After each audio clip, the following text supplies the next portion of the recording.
So let's talk about this joint U.S.-Afghan raid. I mean, how did this most recent unfortunate event really happen, and what responsibility do the Afghan forces bear for some of the mistakes that were made? We have been asking for the past 6 months to have Afghan forces join United States forces when we carry out these operations. And we are working on the logistics of having all the operations being led by the Afghans. We are not there yet, but it is a very positive step forward to include the Afghan National Army or National Police Forces for these operations. Who do you blame, though, for these deaths? The U.S. has apologized. Do you blame it solely on the United States forces? Civilian death is a tragedy where everyone loses. There is no need to blame anyone. The civilians are losing with, and are paying the ultimate price with their life.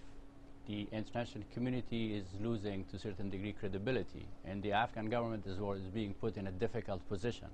I think what is very wise, and we really appreciate the fact that this time the United States is coming forward very rapidly and apologizing. In the past, but does the do the Afghan forces bear some responsibility also, though, for the mistakes made? This is a war. If you look back and see who is making most of the mistakes, it's the terrorists. This is a mistake. The way the operation was conducted, before they reached their target, in certain residents, people thought that there are some robbers or people are in there to steal property, so they start defending their home, which is legitimate. And then those who are carrying the operation shoot it back at them and take their life out. But keep in mind that contrary to the terrorist activities where they purposely actually explode themselves in a bazaar, in a hospital, in a hotel, these things are accidental, and everybody is trying to avoid them because nobody gained from these kind of incidents except for the terrorists. Do you think the ordinary Afghan people understand that, though? Do they understand what you're saying right now when you say this is the cost of war and sometimes mistakes are going to be made? Of course, when the tragedy struck you in the family, it's hard. You hope that it doesn't happen in your own home. But if there is a proper apology and if there is a good explanation, and that's exactly what we've been asking our American friends in the past, to come forward and tell us what was the truth and don't hesitate to apologize. I think the people understand, because people know that if these kind of operations are not conducted, they have to deal with the terrorists and the Taliban in the same village, in the same area. We have no option but to confront them militarily. Do you think it is possible then, with these kinds of apologies, etc., to win over the so-called hearts and minds of the Afghan people, which has been identified as a strategy by this White House? It's part of it. People would like to see deliveries not only on the security front but also on the development front. They are entitled to see an improvement in their daily life. We have to make sure that what we define as security for the international community is the same concept as security for an Afghan.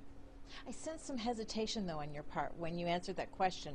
Do you feel that this is still a battle that has a long way to go in terms of overcoming that obstacle of trying to win the hearts and minds of the Afghan people? Of course, we are confronting an enemy that has a very sophisticated propaganda machinery. They use this kind of incident very effectively. Even if the people in the small village do not mind that much, could be made into a much bigger issue. The real issue is the Afghans are But in this frustrated. case, you've acknowledged it was a mistake made. That's not propaganda. Yeah, its mistake was made, and the apology was offered for it. But the enemy makes it as if we are doing purpose. But doesn't that do damage in terms of the overall feeling of the Afghan people? It takes a long time, I would suspect, to undo that kind of damage, that emotional damage. Yeah, it does. But keep in mind that we could easily avoid these mistakes if we are not under threat by the terrorist attack. There will be no need for these soldiers to go in a small village in Afghanistan if there were no Taliban terrorists there. Why they would go there? It's because there is some destructive activities taking place. Do you think that, in your opinion, defeating the Taliban, defeating Al-Qaeda, is it worth the cost in terms of the casualties to the Afghan people?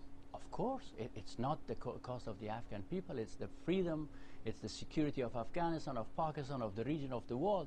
Your children, my children will be dying if you don't prevent the threat of terrorism. Look at 9/11. People perceive that Afghanistan is far away, insignificant. Many people lost their life in different parts of the world. This is a price that we have to pay if we want security and stability in Afghanistan, the region, and the world.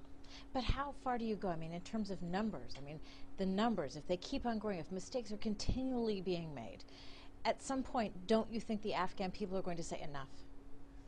They might say enough, but what is the alternative? Enough to what? Submission to the terror and tyranny?